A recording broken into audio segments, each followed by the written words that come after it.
வாஸ்து சாஸ்திரத்தின்படி ஒரு மனிதனுக்கு பணம் குவிய போகுது என்றால் இயற்கையிலிருந்து சில அறிகுறிகள் தெரிய ஆரம்பிக்கும். அவன் பணக்காரரா மாறுவதற்கு முன்பாக இந்த 10 நல்ல அறிகுறிகள் தெரிஞ்சுக்க ஆரம்பிக்கிறது தான். இந்த அறிகுறிகளை ஒருபோதும் அட்டென்ஷன்ல எடுக்காம விட்டுடாதீங்க. ஏன்னா இது உங்க வாழ்க்கையில பெரிய மாற்றமும் சந்தோஷமான முன்னேற்றமும் வரப்போகுதுன்னு சொல்றது. அதே நேரம் மகாலட்சுமியும் உங்க வீடு தேடி வரப்போறாங்கன்னு இந்த அறிகுறிகள் உணர்த்தும்.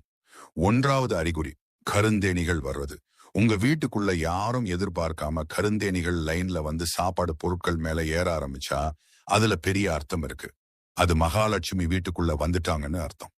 இது வீட்டில் பணம் வரப்போறதுக்கான நிச்சயமான அறிகுறி. குறிப்பாக வீட்டில் திடீரென கருந்தேனிகள் தோன்றுவது. பெரும்பாலும் இதை பலரும் பயம் கொண்டு பார்ப்பார்கள். ஆனால் இதற்கு பின்னால் ஒரு ஆழமான ஆன்மீக அர்த்தம் உள்ளது. கருந்தேனிகள் என்பது மகாலட்சுமியின் வருகையை குறிக்கும் ஒரு சின்னமாக கருதப்படுகிறது. இது ஏன் நடக்கிறது? உங்கள் வீட்டில் உள்ள ஆழமான நன்மை அலை தேனீகளை ஈர்க்கின்றன. அது வீடு புண்ணியமான இடமாக மாறியுள்ளது என்பதையும் அந்த வீட்டில் வசிப்பவர்கள் கடவுளின் பார்வையில் இருப்பதையும் குறிக்கிறது. குறிப்பாக பசுமை நிறம் அல்லது கருநிற தேனீகள் கூட்டமாக வந்து வீட்டில் சுற்றி கொண்டிருந்தால் அது செல்வ பாக்கியம் வரப்போகும் ஒரு நிச்சயமான அடையாளம் என்று அர்த்தம். இது போன்ற தேனீகளின் வருகை உங்கள் வாழ்க்கையில் ஒரு புதிய திருப்பமாக அமையலாம். இதை நேர்மறையாக ஏற்றுக்கொண்டு நன்றி கூறுங்கள். இது செல்வம் மட்டுமல்ல, ஆனந்தமும் அமைதியும் தரும் ஒரு தெய்வீக சிக்னல். 2வது அறிகுறி, சங்கு ஒலி கேட்பது. காலையில தூங்கி எழுந்த உடனே சங்கு ஒலி கேட்டா அது வாழ்க்கையில நல்ல மாற்றம் வரப்போறதுக்கான அர்த்தம். இந்த சிக்னல் சொல்றது உங்க கஷ்டமான காலம் இப்போ நல்ல காலமா மாறப்போகுது. கூடவே உங்க வாழ்க்கையில ஒரு பெரிய அச்சீவ்மெண்ட் கிடைக்க போகுது என்று அர்த்தம். குறிப்பாக தொலைவில் ஒரு மென்மையான சங்கொலி உங்கள் காதில் விழுகிறது. இதை பலரும் சாதாரணமாக பார்ப்பார்கள். ஆனால் இது ஒரு தீர்க்கமான ஆன்மீக சிக்னல். பண்டைய காலங்களில் சங்கம் என்பது தெய்வீக ஒலியாக கருதப்பட்டது. சங்கோலி கேட்பது என்பது ஒரு தூய அலைவரிசையை உருவாக்குகிறது. அந்த அலை உங்கள் மனத்தையும் வீட்டு வளமும் தூய்மையாக்குகிறது. கண் விழிக்கும் அந்த நொடியிலேயே சங்கம் ஒலித்தால் அது தெய்வ ஆசீர்வாதம் உங்கள் மீது நேரடியாக விழுகிறது என்பதற்கான ஒரு அறிகுறி. நீங்கள் முயற்சி செய்யும் காரியங்கள் அனைத்தும் வெற்றி பெறும் என்பதற்கான அறிகுறி. 3வது அறிகுறி, கையில அரிப்பது. ஜோதிட நம்பிக்கைகள் படி ஆண்களுக்கு வலது கை, பெண்களுக்கு இடது கை அரிப்பு. குறிப்பாக நீங்கள் கவனித்திருக்கிறீர்களா? ஒரு சில நேரங்களில் காரணமின்றி கையில் அரிப்பு ஏற்படுகிறது. இந்த அரிப்பு சும்மா உடல் நிலைக்கு மட்டுமல்ல, சில சமயங்களில் இது ஜோதிட ரீதியான ஒரு குறியாகவும் கருதப்படுகிறது. ஆண்களுக்கு வலது கை அரித்தால் அதாவது அவருக்கு பண வரவு இருக்கலாம், யாராவது பணம் தரலாம் அல்லது ஒரு நல்ல வாய்ப்பு காத்திருக்கிறது என்று அர்த்தம். பெண்களுக்கு இடது கை அரித்தால் அவர்களுக்கும் அதேபோல் பொருளாதார ரீதியான லாபம், புதிய சந்தோஷ செய்தி அல்லது ஆசையுடன் எதிர்பார்த்த விஷயம் நிச்சயம் கிடைக்கும். 4வது அறிகுறி, சில்லறை பணம் கிடைப்பது. காலையில வீட்டு வெளியில சில்லறை பணம் கிடைச்சா அது பணம் வரப்போகுதுன்னு அர்த்தம். குறிப்பாக சில்லறை பணத்தை பார்த்த உடனே சிலர் அதை எடுத்து வைத்துக் கொள்வார்கள், சிலர் அதை தவிர்த்து விடுவார்கள். ஆனால் நம் பண்டைய நம்பிக்கைகளில் இதற்கு ஒரு தெய்வீக அர்த்தம் இருக்கிறது. சில்லறை பணம் ஆன்மீக ரீதியான சிக்னல். இது மகாலட்சுமியின் சின்னம் என்று கருதப்படுகிறது. காலையில் அதுவும் வீட்டின் வாசலில் இந்த நாணயத்தை பார்க்கிறீர்கள் என்றால் அது பணப்புழக்கம் உங்கள் வீட்டில் வரப்போகிறது என்பதற்கான அடையாளம். அதே மாதிரி உடை அணியும் பொழுது இல்லை என்றால், கழற்றும் பொழுது பாக்கெட்ல இருந்து பணம் விழுந்தாலும் அது கூட பணம் வருகையை குறிக்கும். 5வது அறிகுறி, துளசி செடி பசுமையாக வளர்வது உங்கள் வீட்டில் செல்வம் செழிக்க தொடங்கிய சின்னம். துளசி ஒரு தெய்வீக மூலிகை. அது வளர்ந்து அழகாக பசுமையாக இருக்கும் வீடுகளில் செல்வம் அதிகமாக சேரும். குறிப்பாக துளசி செடி உங்கள் வீட்டில் ஆரோக்கியமாக வளர்ந்தால் அது மகாலட்சுமி வீட்டில் வாசம் செய்கிறாள் என்பதற்கான நிச்சயமான அடையாளம்.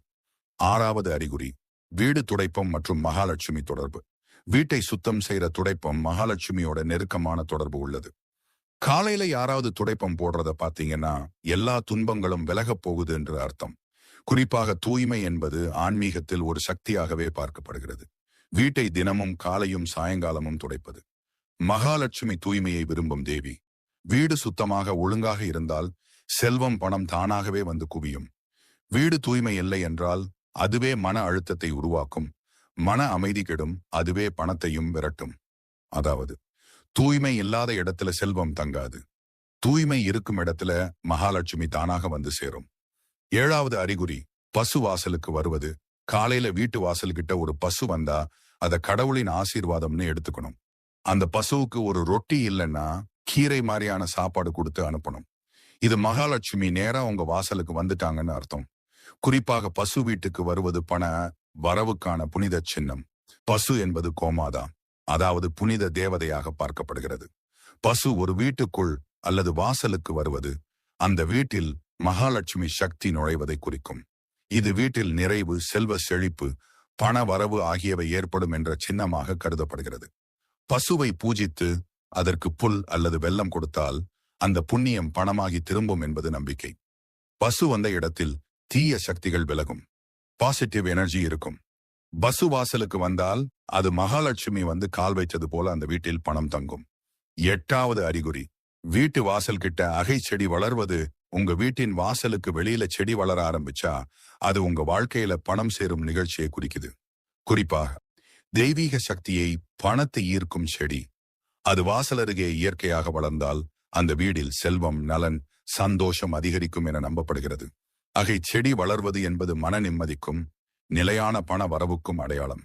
அது வளர்வதைக் கண்டால் அந்த வீட்டில் நல்ல அதிர்வுகள், லட்சுமி அனுகிரகம் நிலையாக இருப்பதாக கருதலாம். 9வது அறிகுறி, பூனையை பற்றி. உங்க வீட்டுல பூனை குட்டிகள் பிறந்தால் அது ஒரு நல்ல அறிகுறி. குறிப்பாக உங்கள் வீட்டில் பூனை குட்டிகள் பிறந்தால் அது மகாலட்சுமியின் பாதம் பட்டது போல நன்மையின் அறிகுறியாக நம்பப்படுகிறது. இது அந்த வீட்டில் பாதுகாப்பும் பாசமும் நிறைந்திருக்கிறது என்பதையும், செல்வம், சந்தோஷம், பாக்கியம் நுழைவதற்கான சின்னம் என்றும் கருதப்படுகிறது. சிலர் இது புதுப்பிறவியின் ஆரம்பம் எனவும் வீட்டில் வாழும் சக்திகளுக்கு நல்ல மாற்றம் வரும் எனவும் நம்புகின்றனர். பூனை குட்டிகள் பிறந்த வீடு பாசம், பூரிப்பு, பாக்கிய வரவேற்பு, அது மகாலட்சுமி வீட்டில் தங்கும் அறிகுறி என்றும் வாழ்க்கையில் ஒரு நல்ல மாறுதல் வரும் என்றும் சொல்லப்படுகிறது. அதே நேரம் மாடியில ஏதாவது விலை உயர்ந்த பொருட்கள் விழுந்தாலோ, பறவைகள் மாடியில் விலைமிக்க பொருட்களை வீசினாலோ அதுவும் பணவரவுக்கான சின்னம்தான். 10வது அறிகுறி, ஒரே இடத்துல 3 பள்ளிகள் வீட்டுல தெரியுதுன்னா அது மகாலட்சுமி வரப்போறதுக்கான ஒரு முக்கியமான சின்னம்.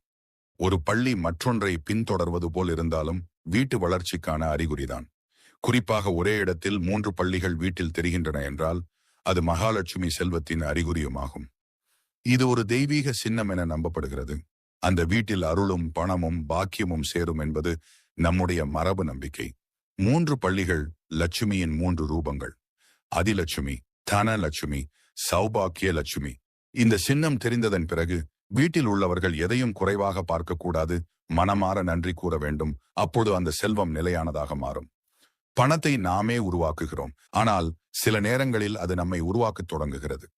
வாழ்க்கையில் பணம் முக்கியம் என்றாலும் அதைவிட முக்கியமானது அது எதற்காக தேவைப்படுகின்றது என்பதே. இந்த 10 அறிகுறிகள் ஒரு பணக்காரன் உருவாகும் வெளிப்படையான அடையாளங்கள். ஆனால் அதன் பின்னால் இருப்பது ஒரு நுண்ணிய ஆன்மீக உண்மை. செல்வம் என்பது மனதின் அமைதியால் தான் முழுமை பெறுகிறது. நம்முடைய அறிவால் நாமும் செல்வம் சேர்க்கலாம், ஆனாலும் அந்த செல்வம் பிறருக்கும் பயனுள்ளதாக இருக்க வேண்டும். இல்லையெனில் அது வெறும் சொத்தாகவே நின்றுவிடும். ஆழமான அறிவும் ஆன்மீக நெறியும் சேர்ந்தால்தான் பணம் ஒரு கருவியாக மாறி வாழ்க்கையை உயர்த்தும் ஒரு சக்தியாக இயங்கும். இது உங்களுக்கு புரிந்து இருக்கும் இன்றைக்கு நான் நம்புகிறேன். நன்றி நண்பர்களே. மீண்டும் ஒரு சுவாரஸ்யமான பதிவில் நாம் சந்திப்போம். மறக்காம சப்ஸ்கிரைப் பண்ணுங்க. நன்றி, வணக்கம்.